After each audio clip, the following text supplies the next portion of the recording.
অভিনয় দিয়ে সীমান্ত পেরিয়ে দুই বাংলায় নিজের প্রতিভার ছাপ রেখেছেন জয়া আহসান। ঢাকার মেয়ে হয়েও কলকাতার সিনেমায় দাপটের সঙ্গে অভিনয় করেছেন এক যুগেরও বেশি সময় ধরে। তবে ঢালিউডে তাকে তুলনামূলক কমই দেখা যায়। নিজের দেশের তুলনায় কেন কলকাতায় কাজ বেশি করেন এ নিয়ে সম্প্রতি এক পডকাস্টে বিস্ফোরক মন্তব্য করেছেন তিনি। দেশের চলচ্চিত্র অঙ্গনে টিকে থাকতে হলে পরিচালকদের সাথে গোপন সম্পর্ক তৈরি করতে হয়, এমনটাই জানান তিনি। জানিয়ে বেশ সরগরম হয়ে উঠেছে ঢালিউড পাড়া। দেশের চলচ্চিত্র অঙ্গনে টিকে থাকতে অনেক সময় পরিচালকদের সঙ্গে ব্যক্তিগত সম্পর্ক থাকা লাগে, এমন ইঙ্গিত দিয়ে জয়া বলেন যে পরিচালকদের জন্য তিনি সবসময় হাজির থেকেছেন তারা তাকে প্রপারলি ব্যবহার করেননি।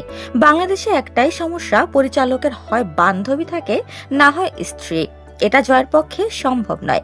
এসবে তিনি জাননি, যাবেনও না, তাই হয়তো তাকে কর্নার্ড হতে হয়েছে। কিন্তু কলকাতায় তেমনটি হয়নি। সেখানে আউটসাইডার হয়েও জয়া গুরুত্ব পেয়েছেন। তার জন্য গল্প লিখেছেন, চরিত্র তৈরি করেছেন। দেশের চলচ্চিত্রে নিবেদিত প্রাণ হওয়ার পরেও কাজ পাননি জয়া। এরপর শিল্পের প্রতি প্যাশনের কারণেই কলকাতায় গিয়েছেন এবং তারা মূল্যায়নও করেছে, এমনটাই মন্তব্য করেন দুই বাংলার জনপ্রিয় অভিনেত্রী জয়া আহসান। জয়া আরও যোগ করেন, এখনো বাংলাদেশে নারীকে কেন্দ্র করে কাজ করতে ভয় পান অনেক পরিচালক। করলেও এমন কাজে হয় তার বান্ধবীকে নেবেন, না হয় স্ত্রীকে, অথবা মেগাস্টার সুপারস্টার কাউকেই বানিবেন। একজন পিওর আর্টিস্টকে নিয়ে বাজি ধরতে রাজি নন তারা। তবে এর বাইরেও অনেক নির্মাতা কাজ করছেন এবং তাদের প্রশংসা করলেন জয়া আহসান। কলকাতার প্রসঙ্গ টেনে বললেন, তিনি শিল্পী, তাকে তো কাজ করতেই হবে। অভিনয় ছাড়া কিছু করেননি বা পারেন না তিনি। তখন বাংলাদেশে তেমন কাজ পাচ্ছিলেন না।